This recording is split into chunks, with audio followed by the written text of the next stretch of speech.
চোর চোর স্লোগান, ছোড়া হয় ডিম, উড়ে আসে জুতো, হেলমেট পরেও রক্ষা পাননি। শনিবার এভাবেই সোনারপুরে মারমুখী জনতার মাঝে পড়ে গিয়েছিলেন তৃণমূলের সর্বভারতীয় সাধারণ সম্পাদক অভিষেক বন্দ্যোপাধ্যায়। শেষমেশ পুলিশ ও কেন্দ্রীয় বাহিনী তাকে উদ্ধার করলে কোনো রকমে এলাকা ছাড়েন তিনি। কলকাতায় ফেরার পর হাসপাতালে ভর্তি করানোর চেষ্টা করা হয়েছিল অভিষেক বন্দ্যোপাধ্যায়কে, কিন্তু প্রথমে অ্যাপোলো ও পরে বেলভিউ, দুই বেসরকারি হাসপাতালেই ভর্তি হতে পারেননি তিনি। এটা জানা যাচ্ছে হাসপাতাল সূত্রে তার শারীরিক পরীক্ষার পর কোনো কিছু উদ্বেগজনক পাওয়া যায়নি। তার যে চোট লাগার কথা, যা চোটের কথা বলা হয়েছিল বা ডিম ছোড়া হয়েছিল, টানা হেঁচড়া করা হয়েছিল, সব কিছুর বিষয় রয়েছে। সব বিষয়গুলো চিকিৎসকরা পরীক্ষা করে দেখেন এবং পরীক্ষা করে তারা মনে করেন যে এই মুহূর্তে তাকে ভর্তি করার মতো সেরকম উদ্বেগজনক কোনো পরিস্থিতি নেই। প্রাথমিক পর্যবেক্ষণে বেলভিউ ক্লিনিকের তরফে জানানো হয়, অভিষেক বন্দ্যোপাধ্যায়ের শরীরে হাসপাতালে ভর্তি হওয়ার মতো কোনো গুরুতর আঘাতের চিহ্ন নেই। বুকের ওপর কিছু আঁচড়ের দাগ রয়েছে।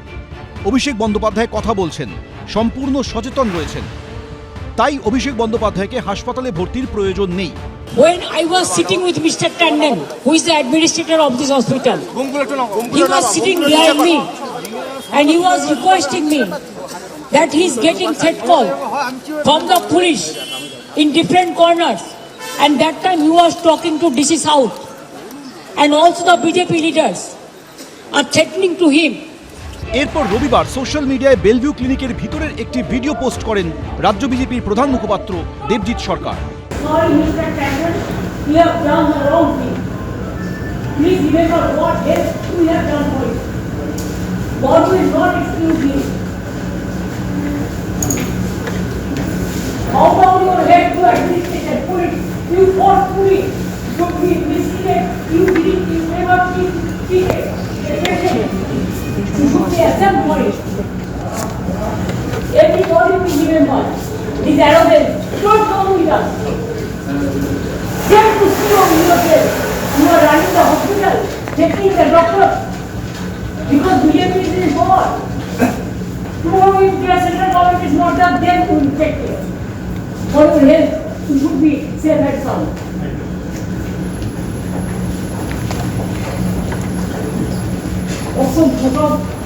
এই ভিডিওটি পোস্ট করে এক্স হ্যান্ডেলে দেবজিৎ লেখেন, ধিক্কার মমতা বন্দ্যোপাধ্যায়।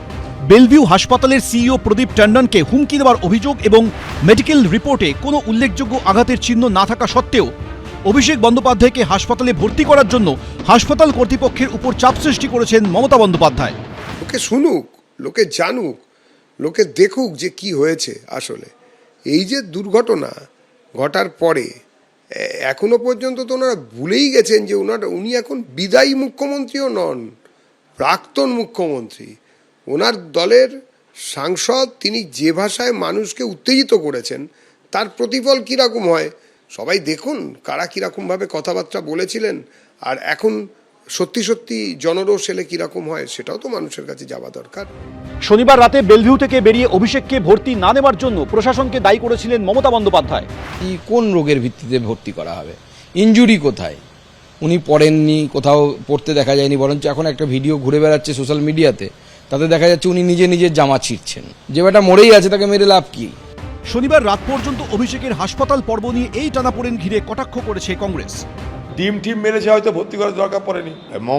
মমতা ব্যানার্জি তো করবেই, তার নিজের খোকাবাবুর উপর হামলা হয়েছে, সেটা এটাকে নিয়ে বাজার গরম করবেই। রবিবার বিকেলে কালীঘাটের বাড়ি থেকে হেঁটে হেঁটে অভিষেকের বাড়িতে যান মমতা বন্দ্যোপাধ্যায়। দীপক ঘোষ, রাজীব চৌধুরী, অনির্বাণ বিশ্বাস, এবিপি আনন্দ।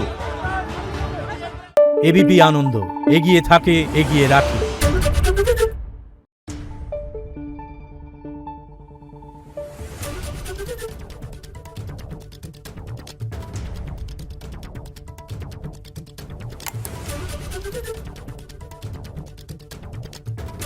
Thank you.